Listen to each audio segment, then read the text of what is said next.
Welcome to clear focus. +2 ഫിസിക്സിനകത്ത് first ചാപ്റ്ററാണ് electric charges and field. അപ്പോൾ നമുക്ക് ഇതിനകത്ത് ആദ്യം അറിയാനുള്ളത് ഇലക്ട്രിക് ചാർജസിൻ്റെ ബേസിക് പ്രോപ്പർട്ടീസ് എന്തൊക്കെയാണെന്നാണ്. മെയിനായിട്ട് 3 പ്രോപ്പർട്ടീസാണ് നമുക്കിവിടെ പഠിക്കാനായിട്ടുള്ളത്. അതിനകത്ത് ഫസ്റ്റ് പ്രോപ്പർട്ടി എന്ന് പറയുന്നത് അഡിറ്റിവിറ്റി ഓഫ് ഇലക്ട്രിക് ചാർജസ് ആണ്. ഇലക്ട്രിക് ചാർജസിനെ എങ്ങനെയാണ് ആഡ് ചെയ്യേണ്ടത്, അല്ലെങ്കിൽ ഒരു സിസ്റ്റത്തിനകത്തെ ടോട്ടൽ ചാർജ് എങ്ങനെ ഫൈൻഡ് ഔട്ട് ചെയ്യാമെന്നുള്ളത്. സെക്കൻഡ് പ്രോപ്പർട്ടി എന്ന് പറയുന്നത് കൺസർവേഷൻ ഓഫ് ഇലക്ട്രിക് ചാർജ് ആണ്. കൺസർവേഷൻ ഓഫ് മാസ് നമ്മൾ പഠിച്ചിട്ടുണ്ടല്ലേ, അതേപോലെ തന്നെയാണ് കൺസർവേഷൻ ഓഫ് ചാർജും വരുന്നത്. തേർഡ് പ്രോപ്പർട്ടി എന്ന് പറയുന്നത് കോണ്ടൻസേഷൻ ഓഫ് ചാർജസ് ആണ്. നമുക്കിനി 1 by 1 ആയിട്ടൊന്ന് നോട്ട് ചെയ്യാം, എന്തൊക്കെയാണ് വരുന്നതെന്ന് നോക്കാം. ഫസ്റ്റ് വൺ എന്ന് പറയുന്നത് അഡിറ്റിവിറ്റി ആന്ന് പറഞ്ഞല്ലേ.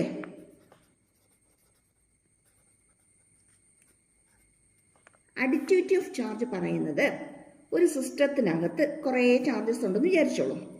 ഒരു +4 ഇലക്ട്രോൺ അല്ലെ, +4 ചാർജ് ഉണ്ട്, ദെൻ -3 ചാർജ് ഉണ്ട്, ഒരു +2 ചാർജ് ഉണ്ട്, ദെൻ ഒരു 5 കൂളം ഉണ്ട്, ദെൻ ഒരു -1 കൂളം ചാർജ് ഉണ്ട്. ഇത്രയും ചാർജ് ഈ സിസ്റ്റത്തിനകത്തുണ്ട്. അങ്ങനെയാണെങ്കിൽ ഇതിനകത്ത് ടോട്ടൽ ചാർജ് എന്താണെന്ന് ചോദിക്കുവാണെങ്കിൽ, ടോട്ടൽ ചാർജ് കിട്ടണമെന്നുണ്ടെങ്കിൽ നമ്മൾ ഇതിനെല്ലാത്തിനും കൂടി ആഡ് ചെയ്യണം. എങ്ങനെ ആഡ് ചെയ്യണം? സൈൻ ഉൾപ്പെടെ ആഡ് ചെയ്യണം. +4 +-3 ++3 ദെൻ ++5 ദെൻ -1. അതായത് ടോട്ടൽ ചാർജ് എന്ന് പറയുന്നത് ആൾജിബ്രൈക് സം ഓഫ്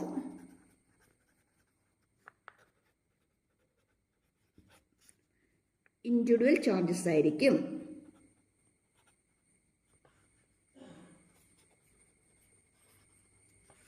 അതായത് ഇതിനകത്തുള്ള എല്ലാ ചാർജസിനെയും സൈൻ ഉൾപ്പെടെ ആഡ് ചെയ്താൽ നമുക്ക് എന്ത് കിട്ടുമോ അതായിരിക്കും അതിനകത്തെ ടോട്ടൽ ചാർജ് എന്ന് പറയുന്നത്.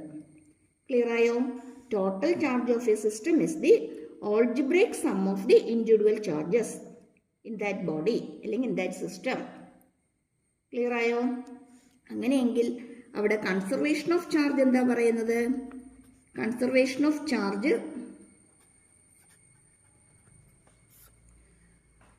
Mass can neither be created nor be destroyed. അത് തന്നെയാണ് കൺസർവേഷൻ ഓഫ് ചാർജിന്റെ കേസിലും വരുന്നത്. നമുക്ക് എന്ത് ചെയ്യാൻ പറ്റില്ല? നെയ്തർ ബി ക്രിയേറ്റഡ്, നമുക്ക് ക്രിയേറ്റ് ചെയ്യാനും പറ്റില്ല, എന്ത് ചെയ്യാനും പറ്റില്ല, നോർ ബി ഡിസ്ട്രോയിഡ്.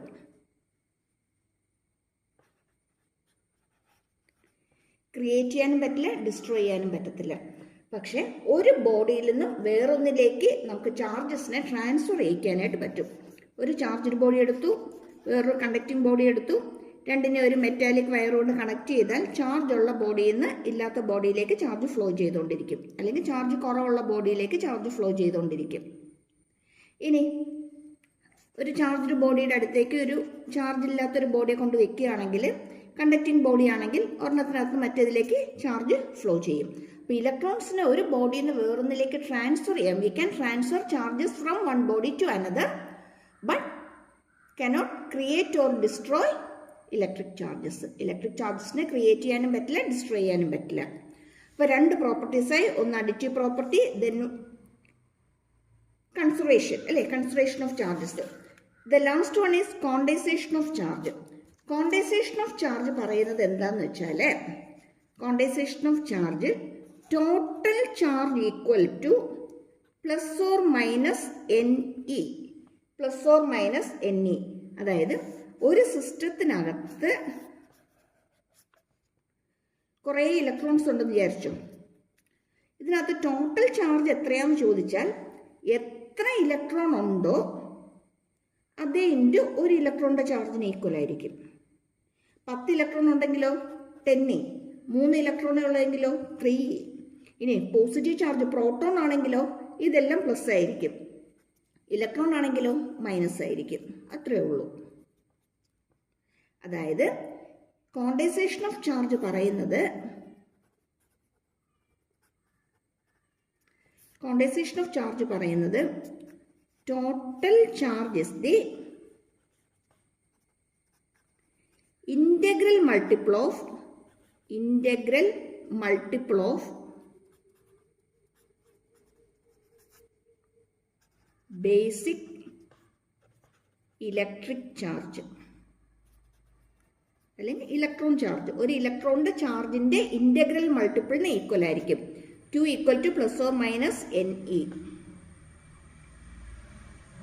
ഇവിടെ നമ്മൾ നോട്ട് ചെയ്യേണ്ട ഒരു കാര്യം ഇന്റഗ്രൽ മൾട്ടിപ്പിൾ എന്ന് പറഞ്ഞു അല്ലേ. ഇന്റഗ്രൽ മൾട്ടിപ്പിൾ എന്ന് പറയുമ്പോഴത്തേക്ക് നമുക്ക് ഇലക്ട്രോൺസിന് 2 electron, 1 electron, 3 electron, 5 electron, 10 electron എത്ര വേണമെങ്കിൽ നമുക്ക് ഒരു ബോഡിയിൽ നിന്ന് വേറൊന്നിലേക്ക് ട്രാൻസ്ഫർ ചെയ്യാം.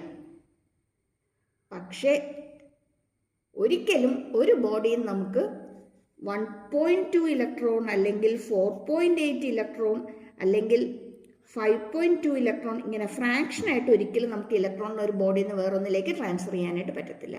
ഒന്നുകിൽ മുഴുവനായിട്ട് നമുക്ക് ചാർജിനെ ട്രാൻസ്ഫർ ചെയ്യാം, ഇല്ലെങ്കിൽ ട്രാൻസ്ഫർ ചെയ്യിക്കാതിരിക്കാം. ഒരിക്കലും 1.5 ഇലക്ട്രോൺ അല്ലെങ്കിൽ 2.8 ഇലക്ട്രോൺ അങ്ങനെ ഒരിക്കലും നമുക്ക് ഒരു ബോഡിയിൽ നിന്ന് വേറൊന്നിലേക്ക് ട്രാൻസ്ഫർ ചെയ്യിക്കാനായിട്ട് പറ്റത്തില്ല. അല്ലെങ്കിൽ ഒരു ബോഡിയിൽ ഇരിക്കുന്ന ചാർജ് ഒരിക്കലും ഫ്രാക്ഷനായിട്ട് വരില്ല. എപ്പോഴും എന്തായിട്ട് വരുള്ളൂ? ഇൻറ്റഗ്രൽ മൾട്ടിപ്പിളായിട്ട് മാത്രമേ വരുള്ളൂ. അപ്പോൾ നമ്മളുടെ മെയിനായിട്ട് നമ്മൾ 3 പോയിന്റ്സ് നമ്മൾ നോട്ട് ചെയ്തു. ബേസിക് പ്രോപ്പർട്ടീസിനകത്ത് additive property, then conservation of charges, the last one is condensation of electric charge. ഇനി ഈ condensation of chargeനെ ബേസ് ചെയ്ത് വരുന്ന ഒരു ക്വസ്റ്റ്യൻ ആണ്, ഒരു ബേസിക് ആയിട്ട് വരുന്ന ഒരു ക്വസ്റ്റ്യൻ ആണ്. ഹൗ മെനി ഇലക്ട്രോൺസ് ആർ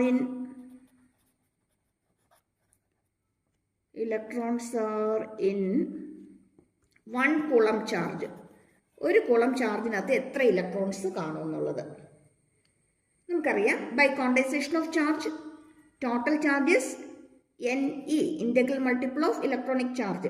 ഇനി E എന്ന് പറയുന്നത്, അതില്ലെങ്കിൽ ഒരു ഇലക്ട്രോണിന്റെ ചാർജ് എന്ന് പറയുന്നത് 1.6 × 10⁻⁻19 കൂളമാണ്. ഇലക്ട്രോൺ ആണെങ്കിൽ അത് മൈനസ് ആയിരിക്കും, പ്രോട്ടോൺ ആണെങ്കിൽ പ്ലസ് ആയിരിക്കും. അത്രയേ ഉള്ളൂ. മാഗ്നിറ്റ്യൂഡ് എപ്പോഴും സെയിം ആണ്. അത് നോട്ട് ചെയ്തോണം കേട്ടോ. അങ്ങനെയാണെങ്കിൽ N ഈക്വൽ ടു Q/E ആണ്. Okay, here Q is 1 coulomb by E is 1.6 × 10⁻⁻19 which is equal to 6 × 10⁻18 electrons. 6 × 10⁻18 electrons. ഇതൊന്ന് നോട്ട് ചെയ്തിട്ടോണം.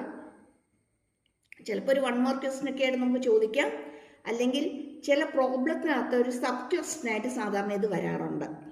ഒരു ലെന്തി ആയിട്ടുള്ള ഒരു പ്രോബ്ലം ആയിരിക്കും, പക്ഷെ അതിൻ്റെ ലാസ്റ്റത്തെ ഒരു ചെറിയ സ്റ്റെപ്പ് എന്ന് പറയുന്നത് ചിലപ്പോൾ ഇതായിരിക്കാം.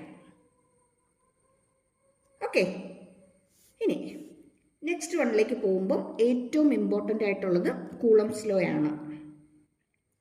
കൂളംസ് ലോ ഓൾറെഡി ഇപ്പോൾ ക്ലാസ്സിൽ പഠിച്ചിട്ടുണ്ടാകും. 2 ചാർജിനിടയ്ക്ക് വരുന്ന ഫോഴ്സ് ഫൈൻഡ് ഔട്ട് ചെയ്യാനുള്ളതാണ് കൂളംസ് ലോ എന്ന് പറയുന്നത്.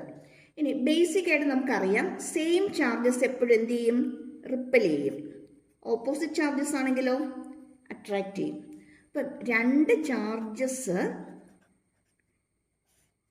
ചെറിയ ഡിസ്റ്റൻസിൽ സെപ്പറേറ്റ് ചെയ്ത് വെച്ചിരിക്കുകയാണ്, അല്ലെങ്കിൽ അതിൻ്റെ ഇടയ്ക്കുള്ള ഡിസ്റ്റൻസ് r ആണ്. അങ്ങനെയെങ്കിൽ ഇതിൻ്റെ ഇടയ്ക്ക് ആക്ട് ചെയ്യുന്ന ഇലക്ട്രോസ്റ്റാറ്റിക് ഫോഴ്സ് എന്ന് പറയുന്നത്, electrostatic force between the charges is directly proportional to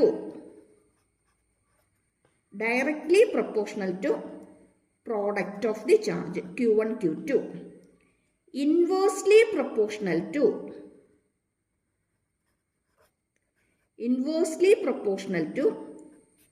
square of the distance between them. അങ്ങനെ എങ്ങനെ രണ്ടും കൂടി കമ്പൈൻ ചെയ്ത് എഴുതിയാലോ? Proportional to Q1 Q2 by r square. Proportionality മാറ്റണമെങ്കിൽ നമ്മളൊരു കോൺസ്റ്റന്റ് ഇൻട്രൊഡ്യൂസ് ചെയ്യണം അല്ലേ? F equal to K × Q1 Q2 by r square.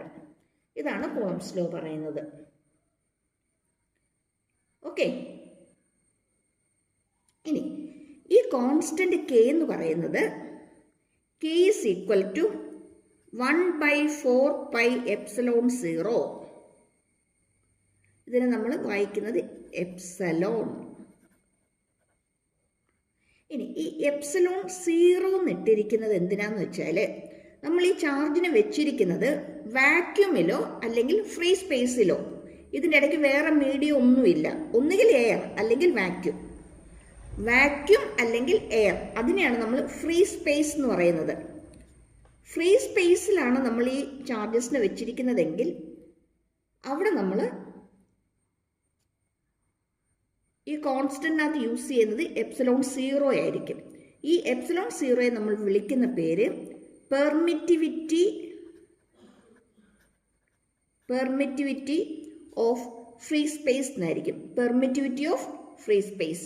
Epsilon 0 is the permittivity of free space. ഇനി ഇതിൻ്റെ ഇടയ്ക്ക് എയറോ വാക്യൂമോ അല്ല, ഏതെങ്കിലും ഒരു മീഡിയം ഉണ്ടെന്ന് വിചാരിച്ചോളൂ.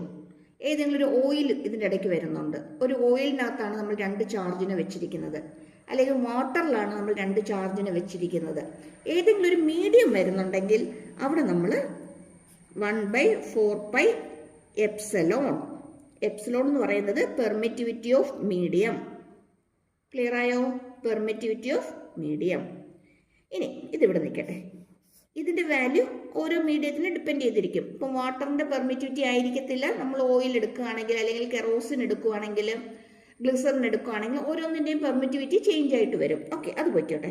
ഇവിടെ നമ്മൾ പെർമിറ്റിവിറ്റി ഓഫ് ഫ്രീ സ്പേസ് എന്ന് പറഞ്ഞില്ലേ, അതിൻ്റെ വാല്യൂ എന്ന് പറയുന്നത് 8.85 × 10⁻⁻12 ആണ്. 8.85 × 10⁻⁻12. യൂണിറ്റ് വരുന്നത് coulomb square per newton metre square. Coulomb square per newton metre square.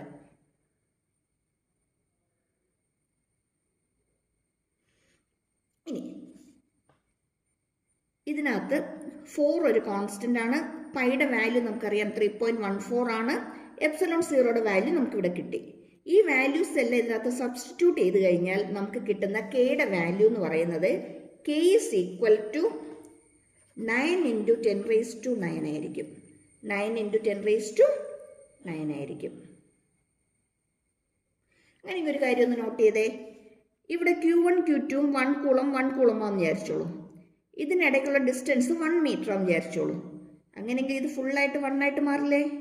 F = K എന്ന് കിട്ടത്തില്ലേ? കെയുടെ വാല്യൂ എത്രയാ?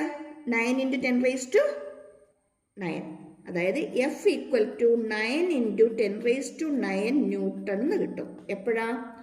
Q രണ്ടും 1 കൂളമ്പും ഡിസ്റ്റൻസ് 1 മീറ്ററും ആണെങ്കിൽ.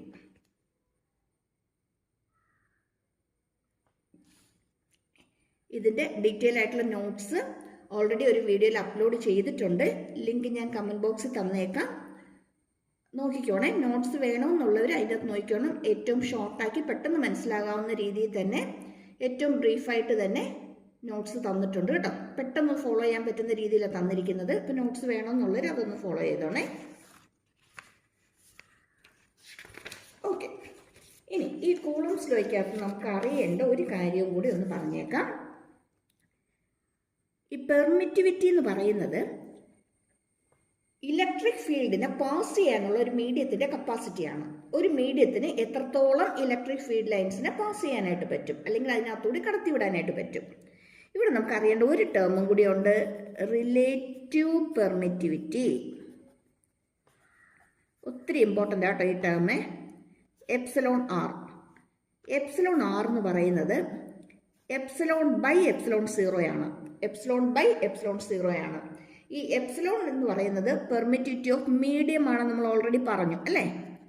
ഇതെന്ന് പറയുന്നത് ഫ്രീ സ്പേസ് ആണെന്നും പറഞ്ഞു. ഫ്രീ സ്പേസ് ആണ്, ഇത് മീഡിയം ആണ്. അങ്ങനെയാണെങ്കിൽ permittivity of the medium is equal to εr × ε0 എന്ന് എഴുതാം. ശരിയാണോ? εr × ε0 എന്ന് എഴുതാം. നേരത്തെ നമ്മൾ പറഞ്ഞു വന്നപ്പം ഇതൊന്ന് നോട്ട് ചെയ്തേ. മീഡിയം ആണെങ്കിൽ 1/4π എപ്സിലോൺ ആണെന്ന് പറഞ്ഞു അല്ലേ. ഈ എപ്സിലോണിന് പകരം നമുക്ക് ആരെ വേണമെങ്കിൽ ഇട്ട് കൊടുക്കാം? εr ε0 വേണമെങ്കിൽ നമുക്ക് ഇട്ട് കൊടുക്കാൻ പറ്റും അല്ലേ. അപ്പോൾ നമുക്ക് എന്ത് വരും? ഇൻ മീഡിയം ആണെങ്കിൽ, എഫ് ഇൻ മീഡിയം ആണെങ്കിൽ, ഫോഴ്സ് ഇൻ മീഡിയം ആണെങ്കിൽ ഏത് 1/4π epsilon Q1 Q2/r², or it can be 1/4π εr ε0 Q1 Q2/r². നമുക്കൊരു പ്രോബ്ലം ചോദിച്ചിട്ടുണ്ട്. പ്രോബ്ലത്തിനകത്ത് പെർമിറ്റിവിറ്റി ഓഫ് മീഡിയം തന്നിട്ടില്ല, റിലേറ്റീവ് പെർമിറ്റിവിറ്റി മാത്രമേ തന്നിട്ടുള്ളൂ. പെർമിറ്റിവിറ്റി ഓഫ് മീഡിയം ഇല്ല, റിലേറ്റീവ് പെർമിറ്റിവിറ്റി മാത്രമേ ഉള്ളെങ്കിൽ നമ്മൾ ഈ ഫോർമുല വേണം അപ്ലൈ ചെയ്യാനായിട്ട്. സാധാരണ ന്യൂമറിക്കൽ പ്രോബ്ലംസിനകത്ത് മീഡിയത്തിൻ്റെ പെർമിറ്റിവിറ്റി തരാറില്ല, റിലേറ്റീവ് പെർമിറ്റിവിറ്റി ആയിരിക്കും തരുന്നത്. ക്ലിയർ ആയോ? ഇനി ഒരു കാര്യം കൂടി പറഞ്ഞേക്കാം. ഈ റിലേറ്റീവ് പെർമിറ്റിവിറ്റിക്ക് യൂസ് ചെയ്യുന്ന ഒരു വാക്കും കൂടി ഉണ്ട്, ഡൈഇലക്ട്രിക് കോൺസ്റ്റന്റ്. ഒത്തിരി ഇമ്പോർട്ടൻ്റ് ആണ്. കപ്പാസിറ്ററൊക്കെ പഠിക്കുമ്പോൾ നമുക്ക് ഒത്തിരി അത്യാവശ്യം അറിഞ്ഞിരിക്കേണ്ടതാണ്. Dielectric constant, relative permittivity is also known as dielectric constant. Clear?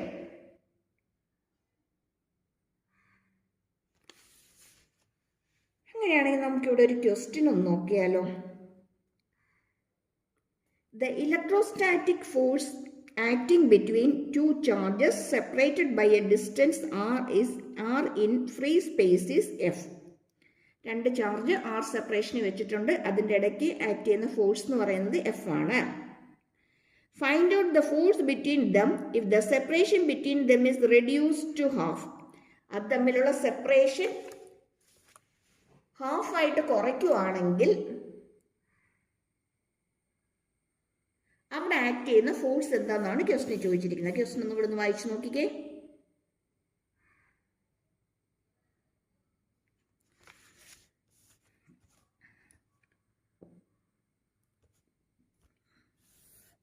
We have two charges Q1 and Q2. The separation between them is R and the force acting between them is F. That means KQ1 Q2 by R square. The force F is KQ1 Q2 by R square. ഇനി next കേസിൽ എന്താ പറഞ്ഞിരിക്കുന്നത്? Same charges തന്നെ, പക്ഷെ അതിൻ്റെ ഇടയ്ക്കുള്ള distance എത്രയായിട്ട് കുറച്ചു? R/2 ആയിട്ട് അല്ലേ, ഹാഫാക്കി മാറ്റി, R/2 ആക്കി മാറ്റി. അങ്ങനെയാണെങ്കിൽ അവിടെ ആക്ട് ചെയ്യുന്ന ഫോഴ്സ് എന്താണെന്നാണ് ക്വസ്റ്റ്യൻ ചോദിച്ചിരിക്കുന്നത്. അങ്ങനെയാണ് നമുക്ക് ന്യൂ ഫോഴ്സ് കാണാനായിട്ട് F dash equal to K into Q1 Q2 by R square അല്ല, R/2 ദ ഹോൾ സ്ക്വയർ എന്ന് വരും അല്ലേ, R/2 ദ ഹോൾ സ്ക്വയർ എന്ന് വരും. That is K Q1 Q2 by R/4 വരും. R/4നകത്ത് 4 മുകളിലേക്ക് വരും, R സ്ക്വയർ ബൈ 4 അല്ലേ, R/2 ദ ഹോൾ സ്ക്വയർ എന്ന് പറയുന്നത് R സ്ക്വയർ ബൈ 4.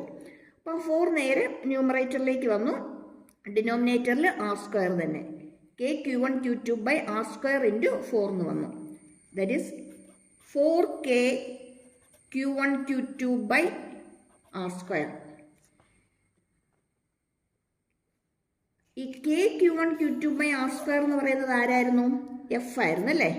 അങ്ങനെയാണെങ്കിൽ ഇപ്പോഴത്തെ പുതിയ ഫോഴ്സ് ആരാ? 4F. ഡിസ്റ്റൻസ് റെഡ്യൂസ് ചെയ്തപ്പം ഫോഴ്സ് എത്രയായിട്ട് മാറി? 4 ടൈംസ് ഇൻക്രീസ് ചെയ്തു.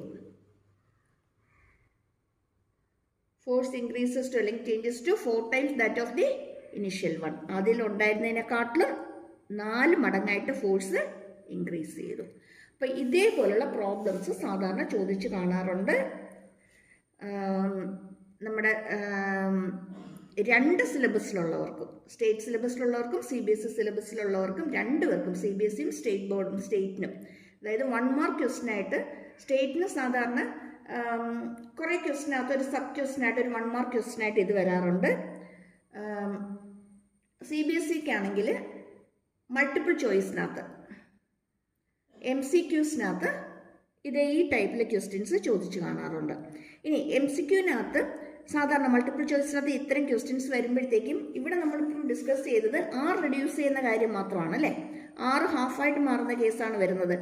R തന്നെ 2 ടൈംസ് ഡബിൾ ചെയ്യാമല്ലോ, ട്രിപ്പിൾ ചെയ്യാം.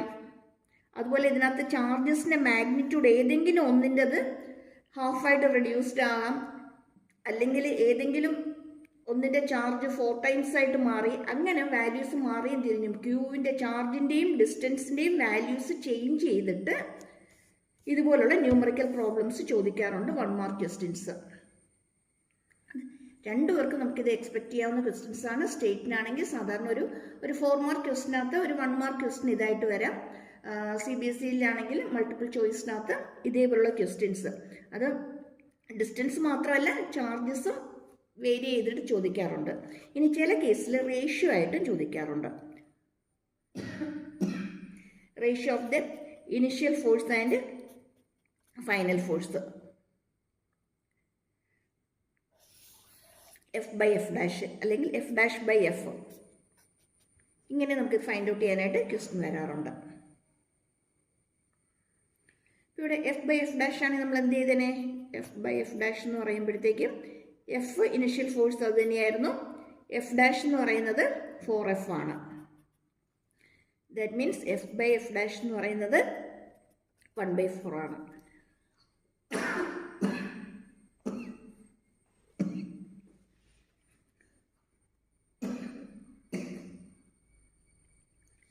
ക്ലിയർ ആയോ?